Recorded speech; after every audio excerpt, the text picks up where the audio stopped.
Hi friends, എല്ലാവർക്കും നമ്മുടെ ചാനലിലേക്ക് ഹൃദ്യമായ സ്വാഗതം. ഇന്ന് ഒരു ബിരിയാണിയുടെ റെസിപ്പിയുമായിട്ടാണ് ഞാൻ വന്നിരിക്കുന്നത്. അതായത് തുടക്കക്കാർക്ക് പോലും ഒരു പേടിയും കൂടാതെ ആദ്യമായിട്ട് ഉണ്ടാക്കുന്നവർക്ക് തന്നെ ഭംഗിയായിട്ട് ടേസ്റ്റി ആയിട്ട് ഉണ്ടാക്കാൻ പറ്റുന്ന ഒരു ബിരിയാണിയാണ് കേട്ടോ. അപ്പോൾ അതിന് വേണ്ടിയിട്ട് നമ്മളൊരു ചെമ്പട്ടിയിൽ വിറകടുപ്പ് കത്തിച്ചിട്ടാണ് ഉണ്ടാക്കുന്നത്. അപ്പോൾ നമുക്ക് അതിലേക്ക് കുറച്ച് ഓയിൽ ഒഴിച്ചിട്ട് കട്ട് ചെയ്ത സവാള ഇട്ട് കൊടുക്കാം. ഞാനിവിടെ 1/2 കിലോ 500 ഗ്രാം ഇറച്ചിയും 500 ഗ്രാം അരിയുമാണ് വെക്കുന്നത്. അപ്പോൾ അതിന് വേണ്ടിയിട്ടുള്ള അളവാണ് കേട്ടോ പറയുന്നത്. ഇതിലേക്കായിട്ട് 3 സവാളയാണ് എടുത്തിട്ടുള്ളത്. 3 ഒരു മീഡിയം സൈസ് സവാള എടുത്തിട്ട് അതൊന്ന് വേവായി വരുമ്പോൾ നമ്മൾ അതിലേക്ക് പച്ചമുളകും ഇഞ്ചിയും വെളുത്തുള്ളിയും ചതച്ചതും കൂടി ഇട്ട് കൊടുക്കുക. സവാള പെട്ടെന്ന് വഴന്ന് വരാനായിട്ട് നമുക്ക് ഉപ്പ് ചേർത്ത് കൊടുക്കാവുന്നതാണ്. ഇനി ഇത് നല്ലോണം ഒന്ന് വഴന്ന് വരുന്നവരെ നമ്മൾ ഇളക്കി കൊടുക്കുക. ഇതൊരു ഗോൾഡൻ ബ്രൗണിഷ് നിറമാകുമ്പോൾ നമ്മൾ അതിലേക്ക് കട്ട് ചെയ്ത് വെച്ചിരിക്കുന്ന തക്കാളിയാണ് ഇട്ട് കൊടുക്കേണ്ടത്. ഒരു 4 പഴുത്ത തക്കാളിയാണ് ഇതിലേക്ക് ഇട്ടിട്ടുള്ളത്. അധികം വലുതൊന്നുമല്ല കേട്ടോ.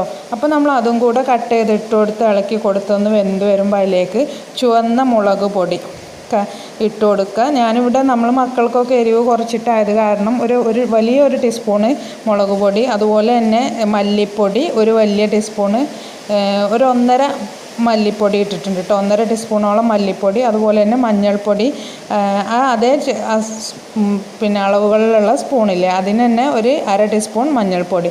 ഇത് നമ്മളൊന്ന് വേവിച്ചെടുക്കുക. നമ്മൾ നേരത്തെ ഉപ്പിട്ടിട്ടുണ്ടല്ലോ, ഇനി അതിലേക്ക് നമ്മൾ ചിക്കൻ ഇടുമ്പോൾ അതിന് മാത്രമുള്ള ഉപ്പ് മാത്രം ചേർത്താൽ മതി. ഇപ്പോൾ ചേർത്ത് കൊടുത്തത് ചെറുനാരങ്ങയാണ്. ചെറുനാരങ്ങ കുരു കളഞ്ഞിട്ട് ഇട്ട് കൊടുക്കുക കേട്ടോ. ഇനി നമ്മൾ ചിക്കൻ ചേർത്ത് കൊടുത്തിട്ട് നന്നായിട്ടൊന്ന് ഇളക്കി മിക്സ് ചെയ്യണം.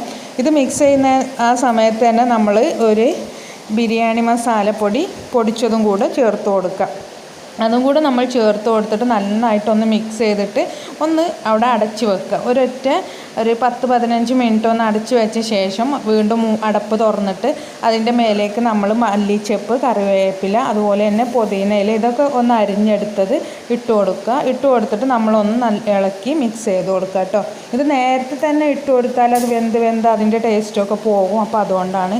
പിന്നെ നമ്മളിതൊരു ഹാഫ് വേവിനേക്കാളും കുറച്ചധികം വേവാകുമ്പോൾ ഒന്ന് എടുത്ത് വെക്കുക. ഇപ്പോൾ അങ്ങനെ ആയിട്ടുണ്ട് കേട്ടോ.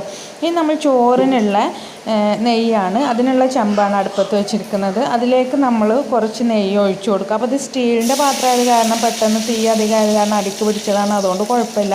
ഇനി അതിലേക്ക് നമ്മളൊരു 1.5 സവാള, ഒരു മീഡിയം സൈസ് 1.5 സവാള കട്ട് ചെയ്തിട്ട് അത് നമ്മൾ ഇട്ട് കൊടുത്തിട്ട് നമ്മളൊന്ന് നല്ലോണം ഇളക്കി കൊടുക്കുക. അതിൻ്റെ കൂടെ തന്നെ ക്യാരറ്റും കൂടെ നമ്മൾ ഇട്ട് കൊടുക്കുന്നുണ്ട്. ക്യാരറ്റും കൂടെ ഇതിൻ്റെ കൂടെ തന്നെ നമ്മൾ ഒന്ന് നല്ലോണം വഴറ്റിയെടുക്കണം കേട്ടോ. അത് വഴന്ന് വരുന്ന സമയത്ത് തന്നെ അണ്ടിപ്പരിപ്പ്, അതുപോലെ മുന്തിരി, ഇതൊക്കെ നമ്മൾ ഈ കൂട്ടത്തിൽ തന്നെ ഇട്ട് കൊടുക്കുക. നമ്മൾ വെള്ളം വറ്റിച്ചിട്ടാണ് ചോറ് വെക്കുന്നത്, അതുകൊണ്ടാണ് ഇങ്ങനെ ചെയ്യുന്നത് കേട്ടോ. അല്ലെങ്കിൽ നമുക്ക് ഊറ്റിയെടുത്തിട്ട് ചെയ്യാവുന്നേ ഉള്ളൂ. ഇനി നമ്മൾ ഇതിലേക്ക് ഏലക്കായി ഇട്ട് കൊടുക്കണം.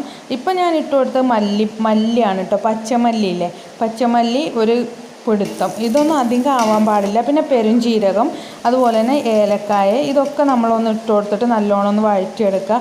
അതുപോലെ ഒരു 10-20 മണി കുരുമുളകും അതുപോലെ തന്നെ എടുത്തിട്ട് നമ്മൾ അതിലേക്ക് ഇട്ടിട്ടൊന്ന് വഴറ്റിയെടുക്കുക നല്ലോണം. ഇനി നമ്മൾ ചേർക്കാൻ പോകുന്നത് നേരത്തെ ചേർത്ത അതേ ബിരിയാണി മസാലയില്ലേ, അതാണ്.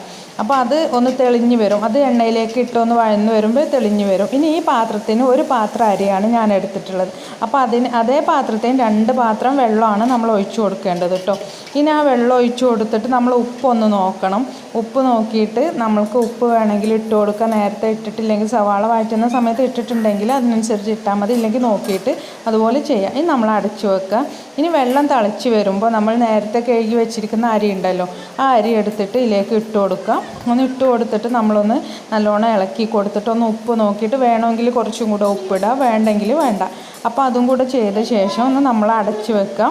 ഇങ്ങനെ നമ്മളിത് അടച്ച് വെച്ചിട്ട് ഒന്ന് തിളച്ച് വരുമല്ലോ, തിളച്ച് വരുമ്പോൾ നമ്മളൊന്നും കൂടെ അതെടുത്തിട്ട് അതിൻ്റെ അടപ്പെടുത്തിട്ട് നമ്മളൊന്ന് ഇളക്കി കൊടുക്കുക. ഇനി ഇങ്ങനെ വെള്ളം വറ്റി വരുന്ന സമയത്ത് നമ്മൾ പിന്നെ തീ കത്തിക്കേണ്ട ആവശ്യമില്ല. ഗ്യാസിലാണെങ്കിൽ തീ സിമ്മിലേക്ക് ആക്കി കൊടുക്കുക. വിറകടുപ്പിലാണ് ഞാൻ ഉണ്ടാക്കുന്നത്. അങ്ങനെ ആകുമ്പോൾ നമ്മളതിൽ തീയൊക്കെ ഒന്ന് അണച്ചിട്ട് കനലിൽ മാത്രം വെക്കുക. ആ കനലിൽ കിടന്ന് വെന്താൽ മതി കേട്ടോ. ഇനിയിപ്പോൾ ഇത് വെള്ളമൊക്കെ വറ്റി കറക്റ്റ് വേവായിട്ടുണ്ട്. ഇനി നമുക്കിത് ഇവിടുന്ന് എടുത്തിട്ട് മസാലയുടെ പുറത്തിട്ട് കൊടുക്കാം. മസാലയുടെ ചെമ്പടുപ്പത്ത് വെച്ചിട്ട് ഈ അരി അതിലേക്ക് ഇട്ട് കൊടുക്കുക. ഇതിപ്പോൾ ഒരു 90% വേവായിട്ടുണ്ട്. ഇത് കണ്ടോ, മസാലയുടെ ചെമ്പിലേക്ക് ഇനി അരി ഇടാണ്. അരി എന്ന് പറയാൻ പറ്റില്ല, ചോറാണ് കേട്ടോ. ഇനി ചോറ് ഇട്ട് കൊടുക്കുക. അപ്പോൾ ഇത് 90% വേവായിട്ടുണ്ട്. ബാക്കി 10% വേവ് നമുക്ക് ഇവിടെ കിടന്നിട്ടാണ് വേണ്ടത്. ഈ ചട്ടിയിൽ കിടന്നിട്ട് വേവാനുള്ളതാണ് കേട്ടോ. അപ്പോൾ ഇത് നമ്മൾ ഇട്ട് കൊടുത്തിട്ട് ഇങ്ങനെ ഇതിൻ്റെ മേലെ പരത്തി കൊടുത്തിട്ട് ചെറുതായിട്ടൊന്ന് അമർത്തി വെച്ചിട്ട് നമ്മൾ അടച്ചു വെക്കുകയാണ് ചെയ്യേണ്ടത് കേട്ടോ.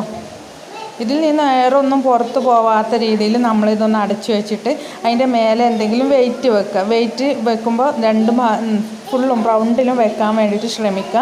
അങ്ങനെ വെച്ച ശേഷം നമ്മളത് എടുത്ത് ഒരു അരമണിക്കൂർ വെക്കണ്ട, ഒരു 20-25 മിനിറ്റോളം നമ്മൾ ആ കനലിൽ തന്നെ വെക്കുക. ഗ്യാസിലാണെങ്കിൽ ഒന്ന് ഹൈയിൽ കത്തിച്ചിട്ട് ഒന്ന് ആവി പുറത്തേക്ക് വരുമ്പോൾ അതൊന്ന് ഓഫ് ചെയ്താലും മതി.